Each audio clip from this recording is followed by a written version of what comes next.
अस्सलामुअलैकुम दोस्तों और साथियों, उम्मीद है आप लोग खैरियत से होंगे। ये मुख्तसर सी वीडियो है फूड एलर्जी के बारे में। बहुत सारे लोग होते हैं कि जिनको कोई मखसूस किस्म का या एक ऐसा खाना होता है या एक से ज़ायद ऐसे खाने होते हैं कि जिसके खाने के बाद या तो उनके जिस्म पे निशान बनना शुरू हो जाते हैं, या उनको पेट में दर्द शुरू हो जाता है, या उनको उल्टी आना शुरू हो जाती हैं, या उनको लूज़ मोशन लगना शुरू हो जाते हैं। तो ये अलामात क्यों होती हैं, ये क्या वजह है? ये पूरी जो अलामात हैं या इनमें से कोई भी जो अलामात हैं जो ख़ास तौर पे कुछ खाने के बाद हो जाएं तो ये फूड एलर्जी की वजह से होती हैं।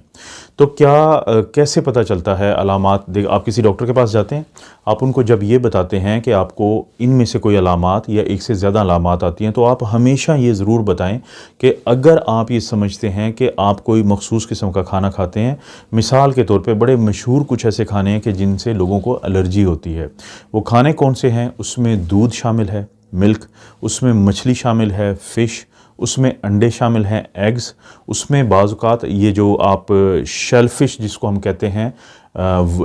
झींगे, वो शामिल हैं, और बाज़ औक़ात ये जो मूंगफली होती है तो जिसको हम पीनट्स कहते हैं, ये शामिल हैं, और बाज़ औक़ात तिल जो होता है वो शामिल हैं, और बाज़ औक़ात ट्री नट्स यानी अखरोट हैं, बादाम हैं, और भी मुख्तलिफ़ किस्म के जो मेवा जात होते हैं। तो इनको खाने के बाद बाज़ लोगों को इस तरह की कोई भी अलामात आती हैं। वजह क्या होती है? ये इनके अंदर होती हैं प्रोटीन्स। इनमें से किसी एक प्रोटीन से आपका जिस्म जो है वो एलर्जिक होता है, आपका इम्यून सिस्टम जो है उसके ख़िलाफ़ कुछ ऐसी चीज़ बनाता है जिसको हम एंटीबॉडीज़ कहते हैं। एंटीबॉडीज़ वो होती हैं जो आपका इम्यून सिस्टम बनाता है, और जिसके ख़िलाफ़ बनाता है वो प्रोटीन जो इनमें से किसी खुराक का हिस्सा होती है, तो उसको हम कहते हैं एंटीजन। वो जो प्रोटीन है वो एंटीजन है, उसके ख़िलाफ़ एंटीबॉडीज़ बनती हैं। फिर ये एंटीजन और एंटीबॉडी आपस में, ये जो एंटीबॉडीज़ होती हैं ये मखसूस होती हैं, इसको हम कहते हैं इम्यूनोग्लोबुलिन ई, IgE। ये एंटीबॉडीज़ इन एंटीजन के साथ मिलके हमारे जो जिस्म के अंदर कुछ सेल्स होते हैं, कुछ खलिए होते हैं जो हमारे खून में होते हैं, ज़्यादातर हमारे खून में होते हैं, जिनको बेज़ोफिल कहते हैं, और इसके अलावा बाकी टिश्यूज़ में भी होते हैं जिसको हम मैस्ट सेल कहते हैं। उनके साथ जाके ये लग जाते हैं, और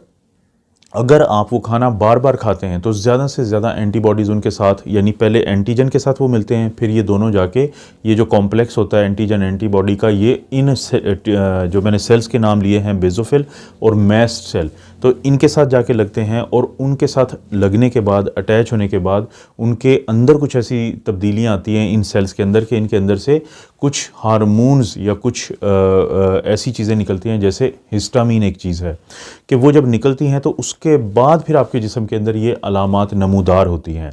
और बाज़ औक़ात लोगों को कुछ पेट के ऐसे मसाइल भी जन्म लेते हैं इस एलर्जी की वजह से, जिसको हम इंटेरोकोलाइटिस कहते हैं, फूड एलर्जी की वजह से। और इसी तरह से बाज़ औक़ात लोगों को फूड एलर्जी की वजह से गले में ऐसे लगता है जैसे कोई चीज़ वहाँ पे रुकी हुई है, जिसको हम जो एलर्जिक ईसोफेजाइटिस कहते हैं।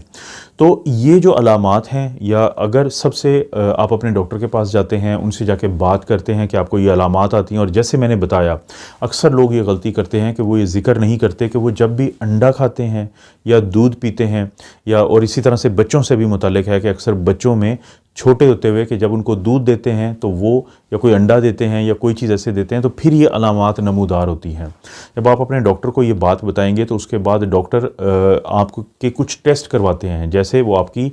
IgE की एंटीबॉडीज़ चेक करवाते हैं, वो आपका ईओसिनोफिल एक टेस्ट एक सेल्स होते हैं, जैसे हमारे रेड ब्लड सेल या खून के सुर्ख खलिए हैं, तो ये वाइट ब्लड सेल का हिस्सा होते हैं, तो वो चेक करवाते हैं। इसी तरह से वो आपका बेज़ोफिल का टेस्ट करवाते हैं, और ये मुख्तलिफ़ किस्म के टेस्ट होते हैं। लेकिन साथ ही बाज़ औक़ात आपने देखा होगा कि अगर किसी को कोई एलर्जी हो तो वो इस्लामाबाद में चक शहजाद में एक हुकूमत का एक एलर्जी सेंटर है, कि जब आप वहाँ पे जाते हैं तो आपके बाजू पे, ज़्यादातर ये जिस्म के किसी भी हिस्से पे एक ही वक्त में एक से ज़्यादा खाने या पोलन या कोई और जो माहौल के अंदर चीज़ें होती हैं तो उनके टीके लगाते हैं, ताकि ये देखा जाए कि आपके अंदर क्या वाकई कोई ऐसी एलर्जी है, क्योंकि अगले 48 से 72 घंटे के अंदर अंदर वहाँ पे ऐसे निशान नमूदार होंगे जो बताएगा कि फ़लाँ टीका जो लगाया था, यानी फ़र्ज़ करते हैं कि कोई बीफ है,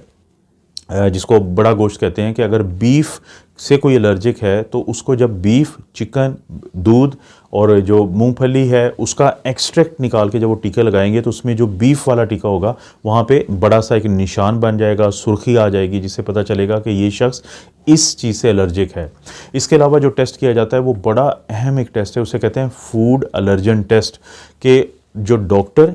हस्पताल में बुला के या अपने क्लिनिक में बुला के जहाँ पे वो मरीज़ को वो तमाम हेल्प कर सके कि अगर खुदा न खास्ता उसको एलर्जी का बहुत ज़्यादा अटैक हो तो फिर एक टेस्ट करते हैं। क्योंकि बहुत ज़्यादा अटैक से मुराद है कि वो लोग जिन लोगों को इस तरह की जो खुराकें होती हैं उनसे एलर्जी होती है तो बाज़ औक़ात उनका सांस ख़राब हो जाता है, बाज़ औक़ात उनको बहुत ज़्यादा एक अटैक होता है जिसको हम एनाफाइलैक्टिक रिएक्शन कहते हैं, जिसमें होंठ सूज जाते हैं, आँखें सूज जाती हैं, सांस में तकलीफ़ होती है बहुत ज़्यादा, ब्लड प्रेशर ड्रॉप हो जाता है, ब्लड प्रेशर काफ़ी नीचे आ जाता है। तो ये जो फूड एलर्जन टेस्ट है ये वहाँ पे किया जाता है जहाँ पे वो तमाम लवाजमात, वो तमाम इक्विपमेंट मौजूद हों कि अगर इस तरह की कोई हालत होती है तो फौरी तौर पे वहाँ पे मरीज़ को का इलाज किया जा सके। तो डॉक्टर के सामने डॉक्टर को जिन जिन खानों पे शक हो तो वो खाने जो हैं उस मरीज़ को डॉक्टर के सामने हॉस्पिटल में वो खुराक दी जाती है और उसके बाद उसको अगले कुछ घंटों के लिए मॉनिटर किया जाता है ताकि ये देखने के लिए कि क्या वो अलामात आती हैं तो फिर उनका इलाज किया जाता है। और वो जो इलाज किया जाता है उसमें अगरचे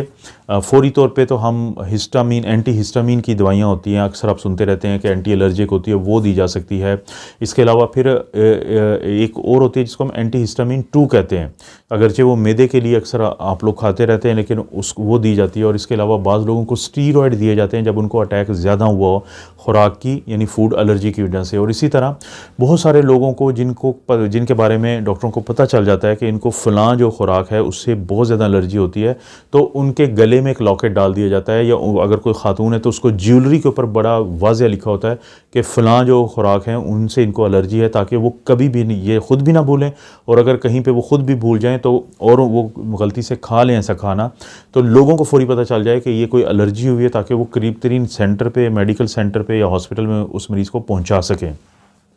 तो इस तरह के लोगों को आमतौर पे डॉक्टर एपिनेफ्रीन का एक टीका देते हैं, एक छोटा सा इंजेक्शन होता है जो हर वक्त उसके पास होता है। और जब कभी खुदा न खास्ता किसको अचानक कोई गलती से ऐसा खाना खा ले या फिर एक ऐसी खुराक खा ले जो बज़ाहिर तो कुछ और हो लेकिन उसके अंदर इसके इंग्रेडिएंट्स हों, इस चीज़ के डाले हों इससे, तो उससे भी ये रिएक्शन होगा तो वो फ़ौरी तौर पे अपनी जल्द में टीका लगा सकता है मरीज़ ख़ुद। और एपिनेफ्रीन के ये टीके होते हैं, छोटे छोटे टीके होते हैं और आपके डॉक्टर आपको ये देते हैं कि इस तरह की सूरत हाल में फिर आप ये लगा सकते हैं। कोशिश करें कि आपकी फ़ैमिली में अगर किसी को भी खुराक से एलर्जी है तो जब आप मार्केट में जाते हैं जो तैयार खाना होता है, जो टिन फूड होता है, हमेशा उसके लवाजमात को पढ़ें, उसके इंग्रेडिएंट्स को देखें कि उसके अंदर कोई ऐसी चीज़ तो नहीं है कि जिससे आप या आपके घर वाला कोई एलर्जिक है। खुराक की जो एलर्जी है ये इसके बारे में बहुत कम लोगों को इल्म है। अक्सर लोगों को ये जो पेट के मसाइल होते हैं या इस तरह के कोई जल्द के मसाइल होते हैं जिसको हम एटोपिक डर्माटाइटिस कहते हैं या अर्टिकेरिया कहते हैं, तो जिसमें जिस्म के ऊपर मुख्तलिफ निशान बने होते हैं, तो उनकी एक बड़ी वजह जो है ये फूड एलर्जी होती है। तो इसलिए इस पर बात करना, इसको पहचानना और फैमिली में भी इसको डिस्कस करना ज़रूरी है कि अगर आपके घर में किसी को अलामात आती हैं। और आप लोगों के लिए आखिरी मैसेज ये है कि अगर आप अपने फूड एलर्जी को पहचानना चाहते हैं अपनी ज़िंदगी में डॉक्टर से बात किए बगैर, तो आप गौर करें कि कौन सी वो चीज़ है जिसको खाने के बाद या जिसको इस्तेमाल करने के बाद आपकी तबीयत ख़राब होती है, कौन सी वो चीज़ है जिसको खाने के बाद आपके पेट में दर्द शुरू हो जाता है, कौन सी वो चीज़ है जिसको खाने के बाद आपके जिस्म पे ख़ारिश शुरू हो जाती है या आपको बेचैनी शुरू हो जाती है, कौन सी वो चीज़ है कि जिसको खाने के बाद आपको उल्टी वाली कैफियत हो जाती है। जब आपको पता चल जाए कि फ़लाँ फ़लाँ चीज़ खाने से मुझे ये मसला जन्म लेता है तो अगले 2 हफ़्ते वो चीज़ मत खाएं और ये देखें कि क्या वो प्रॉब्लम आपको दोबारा हुआ है। और अगर आपको वो प्रॉब्लम नहीं होता है तो ज़रूर आप अपने डॉक्टर से बात करें या कम से कम उस चीज़ को दोबारा खाने से आप बिल्कुल आपने परहेज़ करना है, क्योंकि आप एक दफ़ा चीज़ खाते हैं तो आपके जिस्म में कुछ एंटीबॉडीज़ बनती हैं, आप दोबारा वही चीज़ खाते हैं तो वो एंटीबॉडीज़ और बन जाती हैं। और खुदा ना इसे हम कहते हैं सेंसिटाइजेशन, कि अब आप सेंसिटिव हैं उस चीज़ के लिए, अब आपके अंदर एंटीबॉडीज़ मौजूद हैं। और अगर खुदा ना खासा किसी दिन गलती से आप एक ऐसे दिन खा लेते हैं जब आपके अंदर एंटीबॉडीज़ काफ़ी बन चुकी होती हैं, तो उस वक्त फिर जो आपको अटैक होगा वो बहुत सख्त होगा। तो आपने उन तमाम खानों से बचना है उन तमाम चीज़ों से बचना है कि जिनके खाने के बाद आपकी तबीयत नासाज हो जाती है और ख़राब हो जाती है। इसे कहते हैं फूड एलर्जी। आप ख़ुद भी ये बात समझें, अपने दोस्तों को, फैमिली में बाकी रिश्तेदारों को भी समझाएं। हो सकता है बहुत सारे लोगों को फ़ायदा हो जाए। कोशिश करता हूँ हमेशा इस तरह की वीडियोज़ आप लोगों के लिए लाने के लिए। आप अपना और अपनी फैमिली का ख्याल रखें। अल्लाह ताला आपको और आपकी फैमिली को हर किस्म की बुराई, बीमारी और आजमाइश से महफूज रखे।